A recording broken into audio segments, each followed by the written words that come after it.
It's time for another edition of the Premium Life podcast with the team from Simplicity UFC. Hosting this podcast is Jorge Villar. I'm your producer, RJ Malik, and today's guest is Mateo Estrada. Right now, here's George. Well, good afternoon, Mateo. Welcome to the Premium Life podcast. We've been doing this for quite a while. We interview a lot of industry folks around the country in different areas. And I wanted to talk to you today because you're an advisor development consultant. We call you ADCs for Simplicity UFC. And you speak to, 700, 800 advisors a week, probably? Sometimes more. Sometimes more.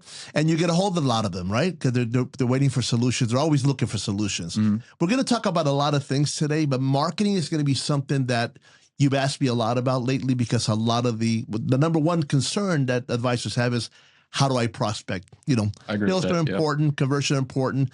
So I wanted to ask you a few questions. Since you talk to so many of them, your data is going to be very invaluable. So any advisor who's listening to this will understand, well, maybe I'm going through all that. So we'll try to cover some things that most advisors are in need for. That usually makes the podcast a lot more productive. Looking ahead, you've been doing this for quite a while.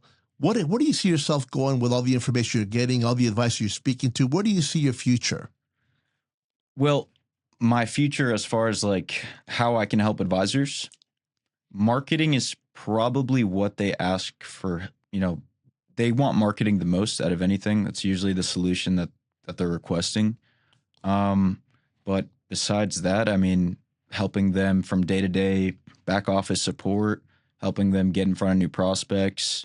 Yeah, whatever they need help with. When you talk to somebody and you get deep into the conversation, you're starting to realize, what kind of impact do you want to make on advice? What do you really want to get across when you're talking to somebody who is willing to listen to some ideas and a little bit of open-minded? What do you?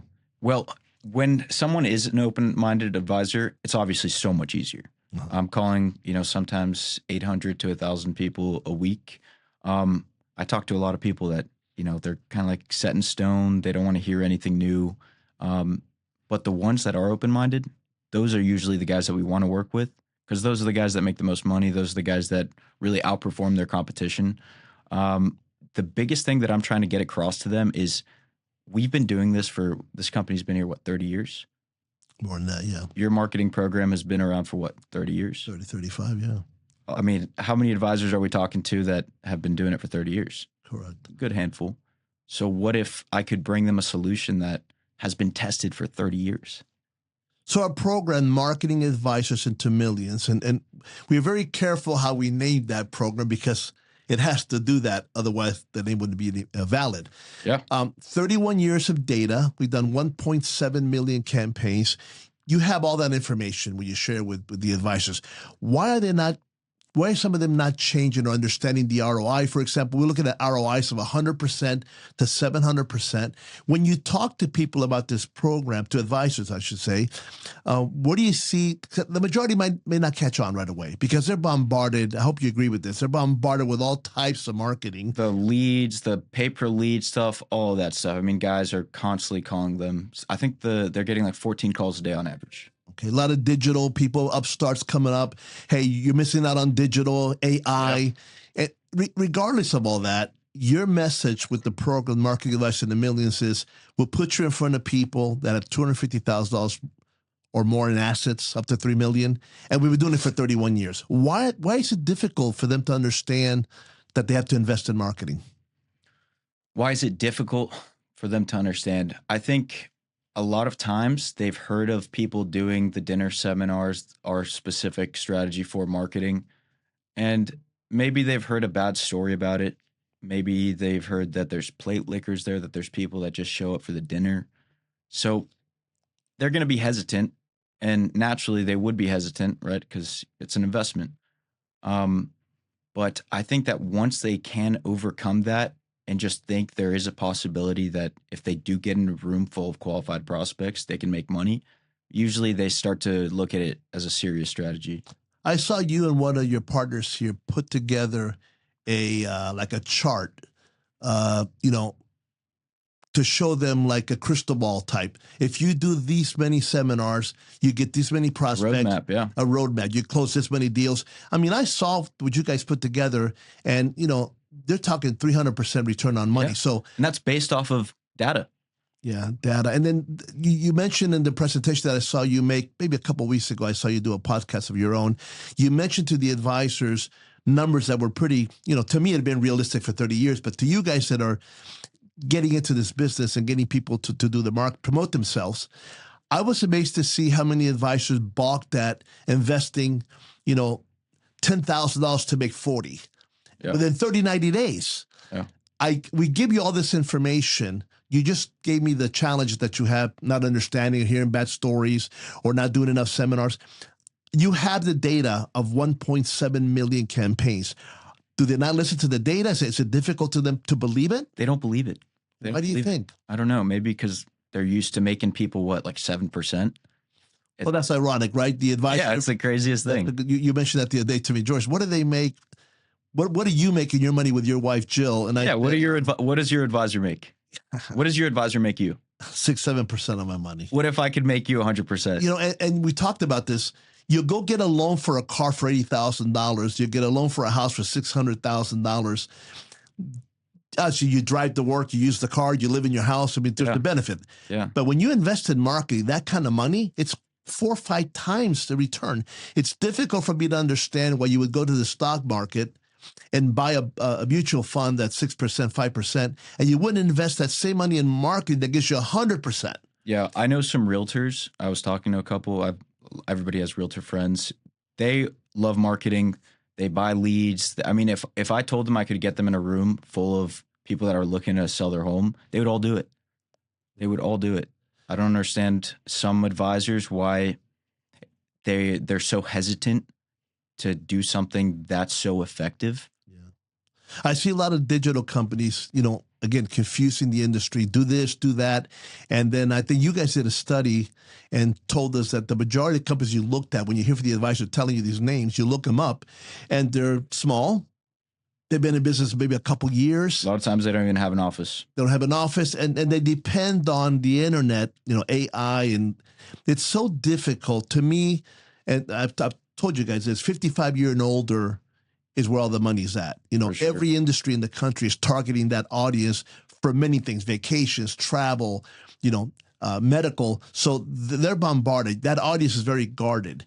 So our system breaks through that clutter and puts you face to face, belly to belly with the audience in your area. That's magical. And then the dinner part, listen, that was accidental. You guys have learned this.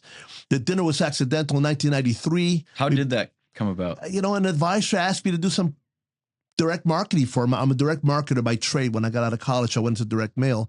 And I worked with a lot of different industries, getting audiences to attend, the stores, the traffic, retail traffic, or car dealerships. And I met an advisor at a conference, and he said, "Listen, I'm having a real hard time. I'm getting people to my office." And I said, "Why are you inviting them to your office?" He said, "Well, that's where I work." I said, "No, you can't do that because people are already reluctant and defensive, especially financial." People don't want to talk about their finances. Talk about their money is very difficult. Money and religion. So I said, "Why don't we try something neutral?" We tried a hotel, we tried a library, and we got like 5, 6 people. And he was actually happy because he was getting 0 at the office. And then his brother-in-law ran Red Lobster restaurants in Tampa. And he said, "Do you mind doing it there?" He's really not busy Tuesday and Thursday night. I go, "Oh, we'll try it. It's going to be noisy." He goes, "No, they have a room." I said, they're not going to have the restaurant. They're not going to close it down. No, they have a room inside. He'll bring us some like appetizers, some food. Yeah. And I got 250 people to respond. The first time I ever did this in August of 1990. I'm sure he was really angry about that. He was actually upset because he only booked one night. I think it was like Tuesday or Thursday night, and we ended up doing 6 nights as a result of the response. And my life changed forever. And now we're changing people's lives here throughout the country with that story that's been working for 33 years, I believe now, and over 1.7. But anyways, you're talking to advice every day. They're not understanding the investment. I get that. It's a challenge. You have to keep trying. We're really good about training you here and all the ADCs in the office. You have a lot of veterans and a lot of experts in different areas that help you. How good has that been for you for your career? It's unbelievable. That's when I first met with you. I was sold immediately. When I heard about your story, I heard about Vince's story. It's just a crazy opportunity to be able to come into an office and have direct access to people like you, people like Vince, people that have been there, done that, and been extremely successful doing it. Yeah, we do a lot of demos, and we taught you the whole floor here how to make sure that the advisor has enough time. They have to have an office, they have to have an assistant. Those are We can things we're help looking for. advisors that are getting there, or they're already. If you don't have an office, you don't have an assistant, it's difficult because we're trying to get you in front of people in your backyard, in your office area. I don't think, maybe you should touch on that a little, because I don't think people really understand why we asked you if you have an office. You're competing with there's 2,000 advisors or more in each area in the country, 1,800 cities that we do marketing in. There's probably, I don't know, between 800 and 1,500 advisors. So you're already competing. They have the same products, same payouts, same return on investment, blah, blah, blah. You got to differentiate yourself. They're going to compare you because if you shop and you're going to compare people, it's hard enough to talk to a financial advisor. We broke that barrier down with the seminars. Neutral site, safety in numbers. So we did all the work already for the advisor to break down those barriers of the defensive, guarded approach. Yeah. Now the advisor has to continue to do that. Well, they're going to start looking at you, looking at your website, looking at your name before they even talk to you. So now they get an invitation in the mail to go to a workshop or a dinner seminar. We do both, as you know, and they're going to look you up. So you have to be at your best. If you don't have an office, maybe for good reasons, or you don't have. Yeah, well, that's something I definitely hear a lot about. It's like because of COVID, we did everything on Zoom, and that might work, but there's a guy, we won't say his name, $30 million producer. We talked to him last week. He does most of his work over Zoom, but he still has a beautiful office. Yeah. I guess if you have both, it's the most ideal situation because, we teach you guys this. There's different audiences. There's audiences that go to workshops, audiences that go to dinner seminars, the audiences that go online. Yeah. I'm a marketer. Do all of them if you can afford them. The difficult part is how do you invest your money in those three stocks of those three those categories. Yeah. Categories, right? Face-to-face by far. If you look up any company that has data on marketing for advisors, if you really dig deep, it's face-to-face. I mean, we heard, I think recently from somebody, I forget the name of the gentleman, he's a big guru in the industry, 16% times more likely if you see somebody face-to-face. Well, that's obvious, especially with the digital thing now. And it's difficult for me to understand why they don't understand, the advisors. If you get face-to-face with people, even if you don't sell them right away, that face-to-face interaction can be valid for the next month to 3 months. Because I always teach you this. 55-year and older people start worrying about two things.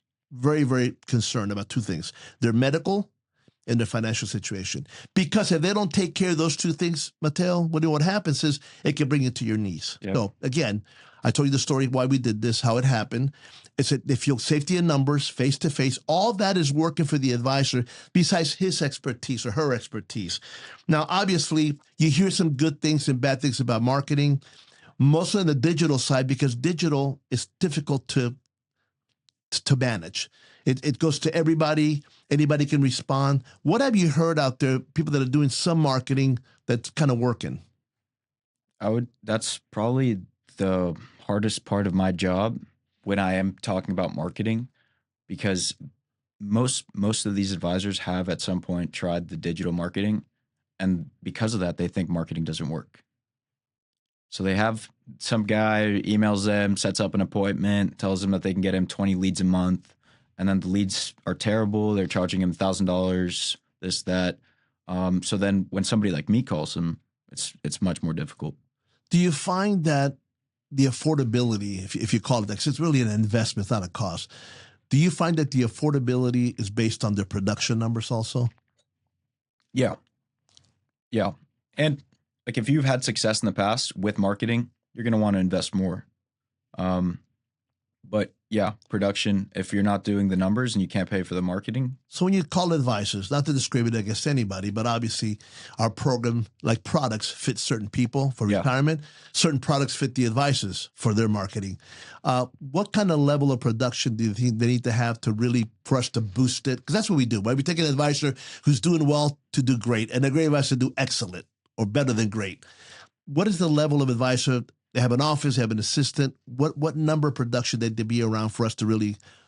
Definitely over 7 million in production. Yeah. Which is around what? How much? What's the? What is that?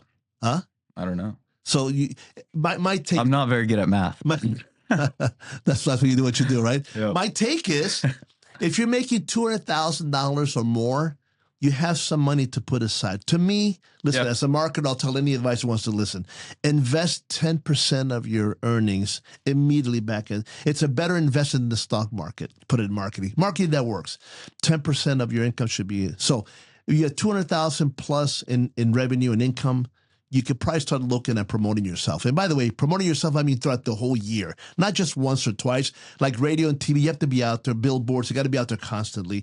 Do you feel that marketing advice in a million can make a difference in the advisor's career and their business life? I'll say this. When I first joined up, I was skeptical because... Well, hold on. Tell me why you're skeptical, because that probably is the same reason a lot of advisors are when they first hear about it. I was skeptical because well, first of all, it's crazy because I didn't know the mailers were coming from you.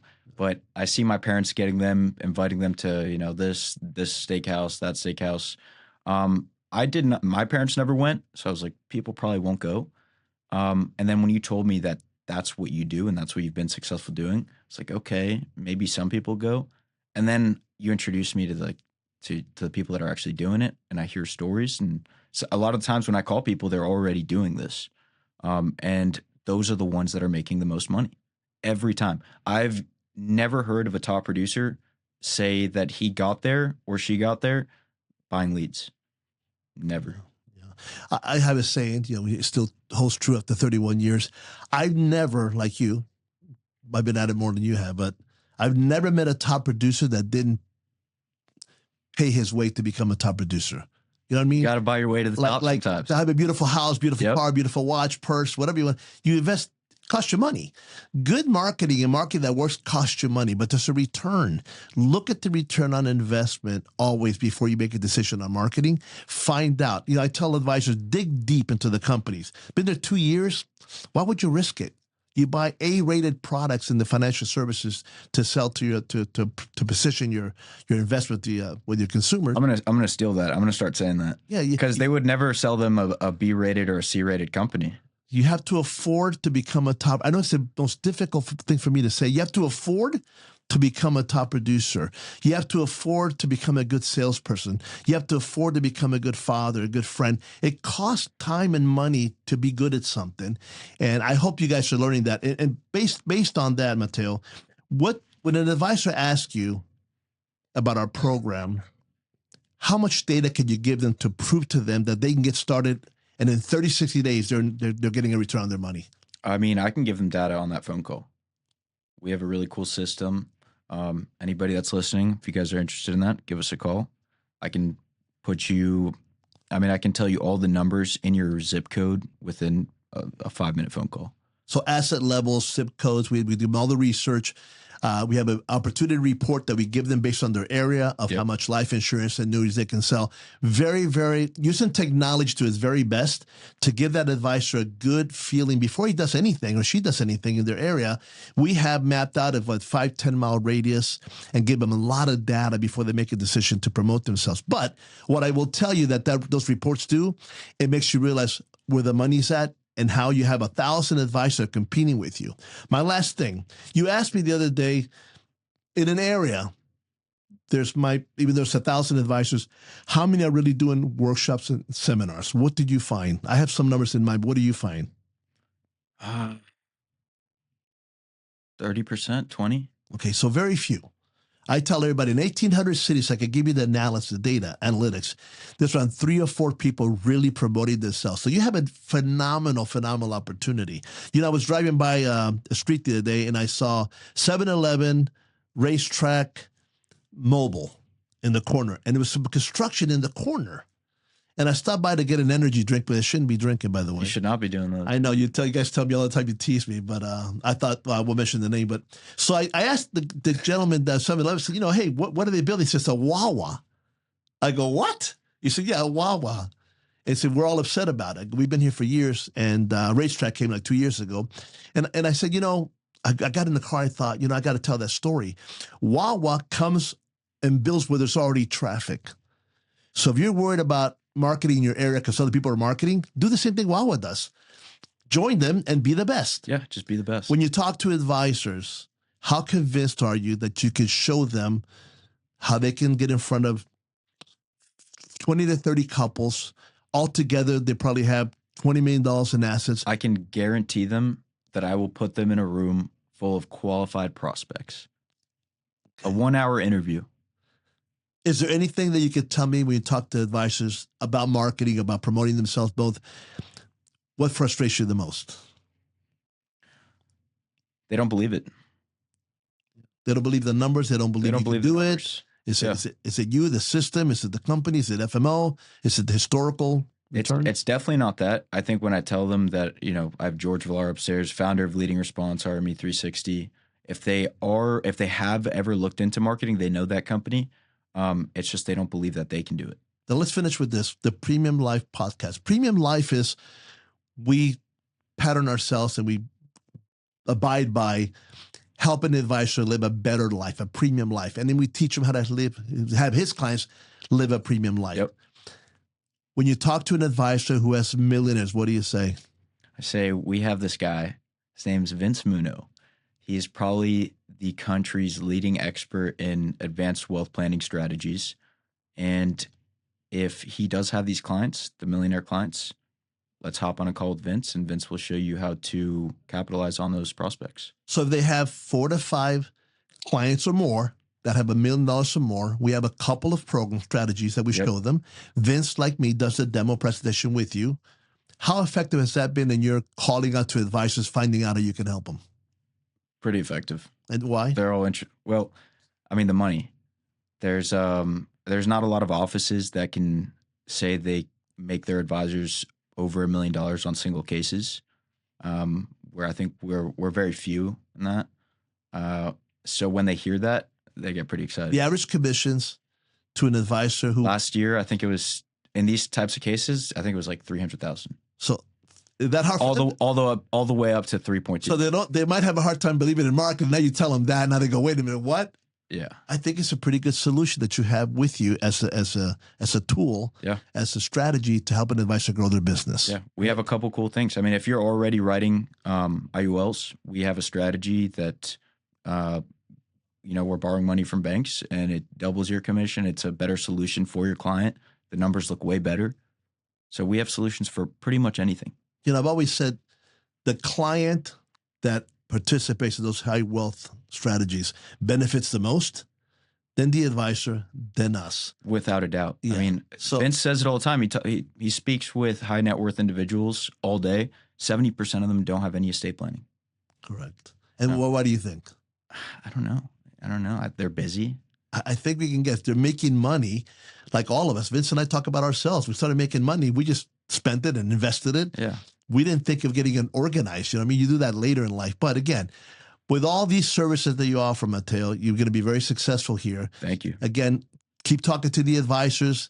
Keep letting them know that what we have is real, 30 years and older.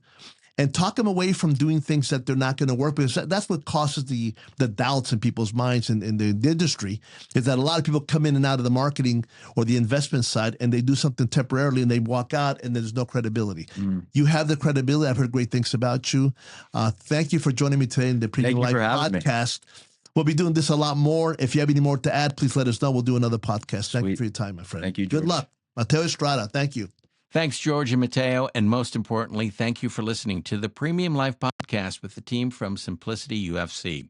If you've not subscribed to the podcast, please click the subscribe button below. This way, when the team comes out with a new podcast, it will show up directly on your listening device. And we humbly ask you to share this podcast, rate it, and leave a review, because this actually helps others find the show. Again, thank you for listening. And for everyone at Simplicity UFC, I'm RJ Malik, and we hope you'll join us for the next Premium Life podcast. Thanks for listening to the Premium Life podcast. Be sure to subscribe so you never miss an episode packed with strategies and stories designed to help you grow your practice and create lasting impact. To learn more and connect with Vince, visit simplicityufc.com. Remember, relationships and integrity are the foundation of everything. Protect what you've built, think bigger, and keep creating your premium life. The information and views presented by the speaker are his own and are believed to be reliable. However, neither Simplicity UFC or their representatives are responsible for the accuracy of the materials being presented by the speaker. Simplicity UFC and its representatives do not provide legal or tax advice. Financial strategies should be reviewed with a qualified attorney or CPA. Guarantees are backed by the financial strength and claims-paying ability of the issuing insurance company. This hypothetical example is shown for illustrative purposes only and is not guaranteed. 5 896930626.